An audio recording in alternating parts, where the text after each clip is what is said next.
ब्रह्मा हुए, ब्रह्मा से अत्रि हुए, अत्रि से चंद्रमा हुए, चंद्रमा से बुध हुए, फिर उसी वंश में आकर पुरुरवा हुए और पुरुरवा के वंश में यदु हुए और इन्हीं यदु के नाम से यदुवंश चला, जिस यदुवंश में साक्षात भगवान कृष्ण बनकर अवतरित हुए और यदुवंश आगे चला और फिर यदुवंश में फिर सूरसेन हुए, फिर इसी में फिर वसुदेव हुए और वसुदेव के यहाँ भगवान साक्षात कृष्ण बनकर अवतरित हुए और भगवान का जन्म जेल में हुआ।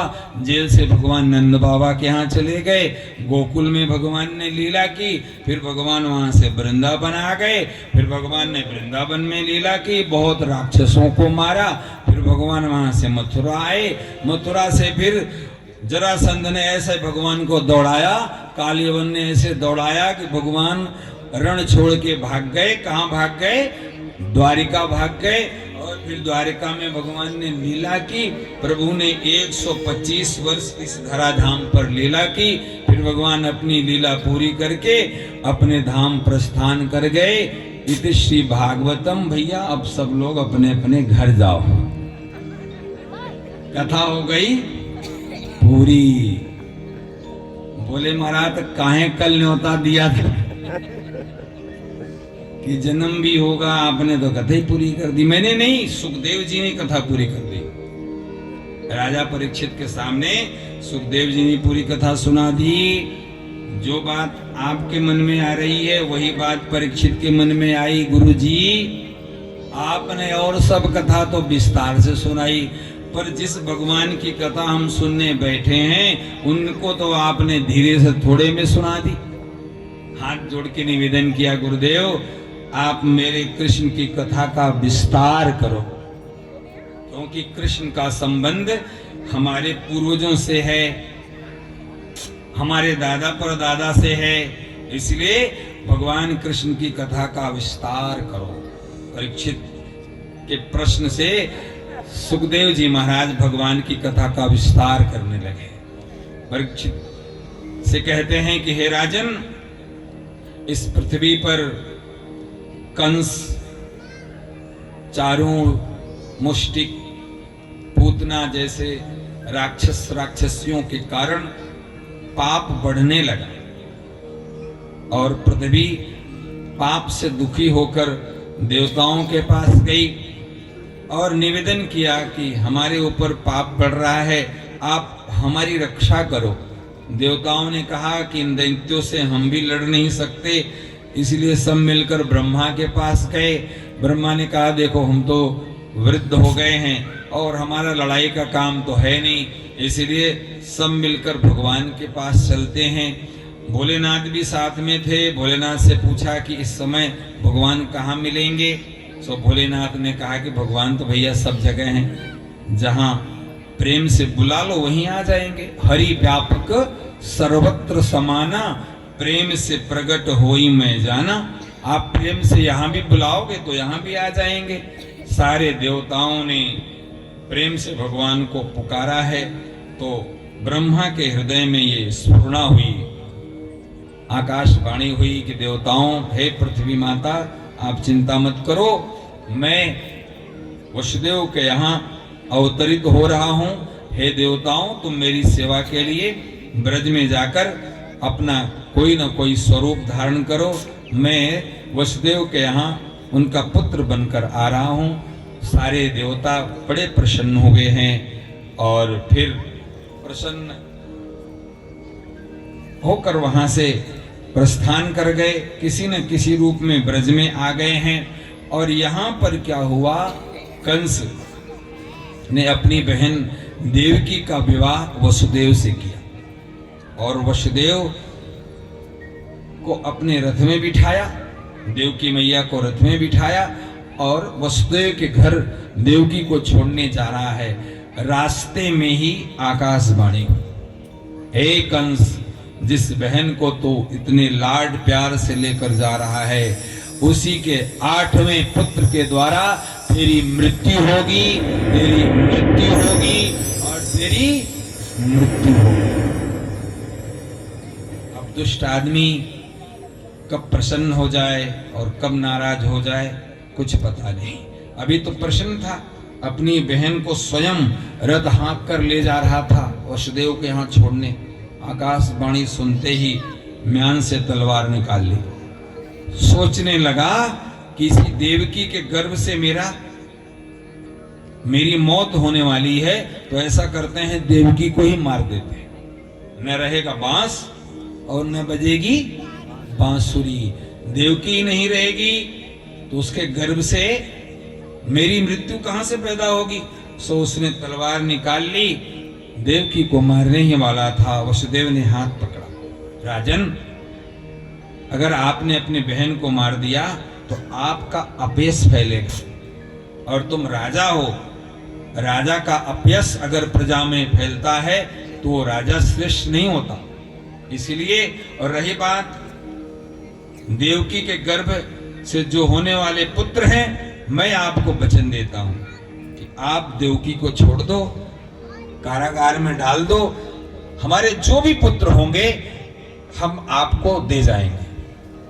अगर आप चाहो तो उन्हें क्षमादान दे देना, और आप जो भी चाहो कर सकते हो। मैं वचन देता हूं हमारे जो भी पुत्र होंगे हम आपको सौंप देंगे। कंस वसुदेव के विषय में जानता था कि ये वचन के पक्के हैं, इसलिए देवकी को उसने जीवित छोड़ दिया। वसुदेव और देवकी को जेल में डाल दिया, और समय बीतने लगा। सबसे पहला पुत्र हुआ वसुदेव जी को, देवकी के गर्भ से पहला पुत्र हुआ। वसुदेव जी ने जो वचन दिया था उसके अनुसार उस पुत्र को लेकर कंस के पास पहुंचे।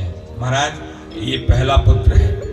कंस ने हाथ में लिया, छोटे से बालक को देखकर उसे दया आ गई। कंस ने कहा तो मेरी मृत्यु तो 8वें पुत्र से होगी, ये तो पहला पुत्र है, इसको मैं क्यों मारूं, अकारण क्यों मारूं। दया आ गई, इसलिए वो पुत्र वसुदेव को लौटा दिया। ले जाओ।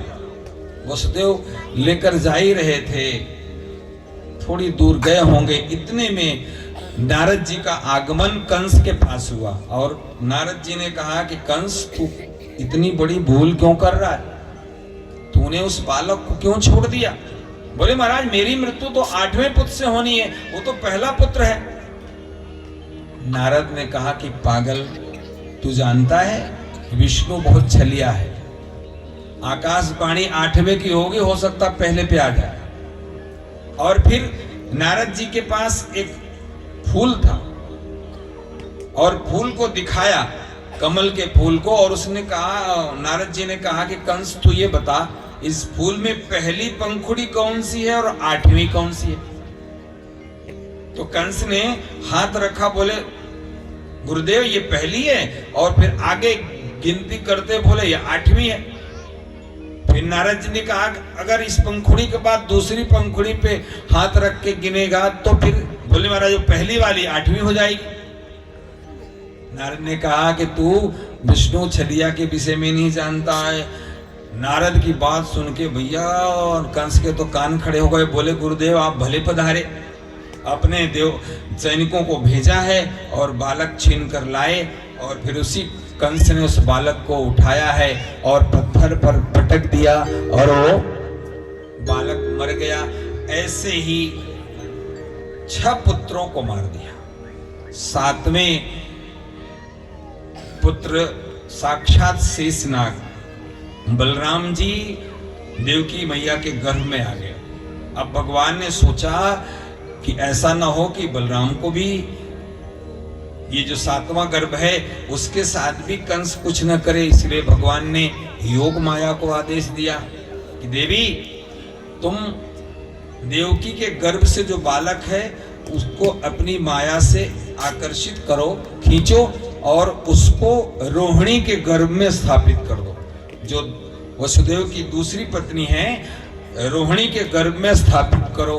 तो माया ने देवकी के उस गर्भ को खींचा है और खींचकर रोहिणी के गर्भ में स्थापित कर दिया। अब इसीलिए रोहिणी से जो बालक पैदा हुआ उसको हम अब बलराम मानते हैं। अब भगवान स्वयं आने के लिए तैयार है।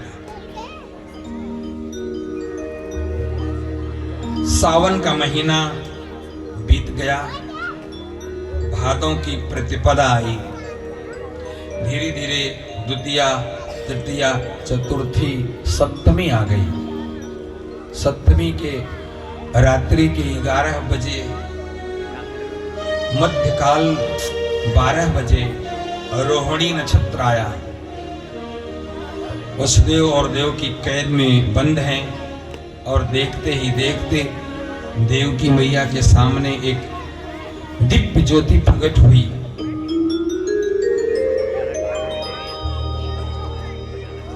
और उस ज्योति से साक्षात चतुर्भुज आदि नारायण प्रकट हुए और माँ को प्रणाम, बोले मैया हम तुमको प्रणाम करते हैं। मैया ने देखा कि ये तो साक्षात चतुर्भुज भगवान है और मुझे माँ बोल रहे हैं। आप कौन हो? मैं आपका पुत्र हूँ। मैया ने कहा कि ये पुत्र का स्वरूप तो है नहीं, ये तो पिता का स्वरूप है, ये तो पिता का स्वरूप है।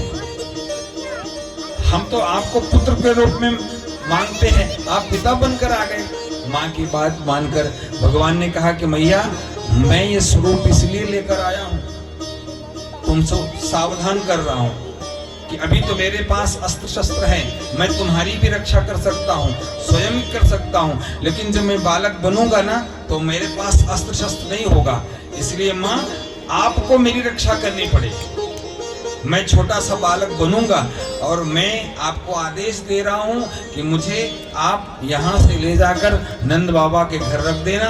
नंद बाबा के यहाँ जो कन्या है, जो साक्षात माया ने कन्या का रूप धारण करके वहां जन्म लिया है, उनको ले आना और फिर आगे की लीला मैं करूंगा। तो भगवान ने आदेश दिया और माँ ने कहा कि तुम मेरे पुत्र बन जाओ। तो भगवान छोटे से लाला बन गए और लाला बन गए। तो मैया ने आज भगवान को बड़ा प्यार किया है और प्यार किया। जिस समय भगवान लाला बने उस समय क्या हुआ कि जो पहरेदार थे सारे के सारे सो गए, सारे के सारे पहरेदार सो गए और जो हथकड़ी लगी थी वसुदेव महाराज को वो टूट गई।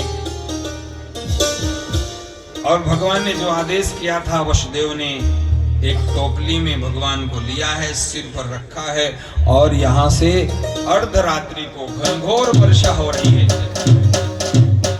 वर्षा हो रही है और भगवान को लेकर वसुदेव जी महाराज जा रहे हैं गोकुल। आइए भगवान को ले आइए।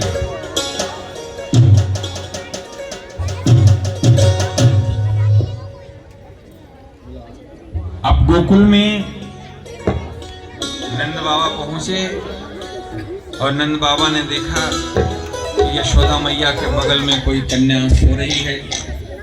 नंद बाबा गोकुल पहुंचकर वसुदेव जी ने अपने लाला को यशोदा मैया के बगल में रखा है और वहां से फिर कन्या को लेकर पुनः मथुरा आए हैं।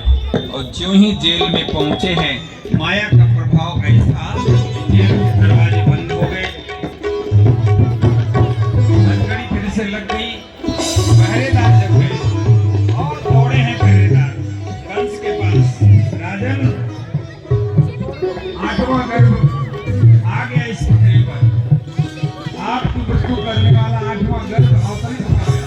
कंस वहां से दौड़ा है और आकर देखा कि देवकी के हाथ में वो कन्या, उस कन्या को देखकर कंस ने कन्या को छीन लिया और जो ही पत्थर पर पटकने वाला था वो कन्या उसके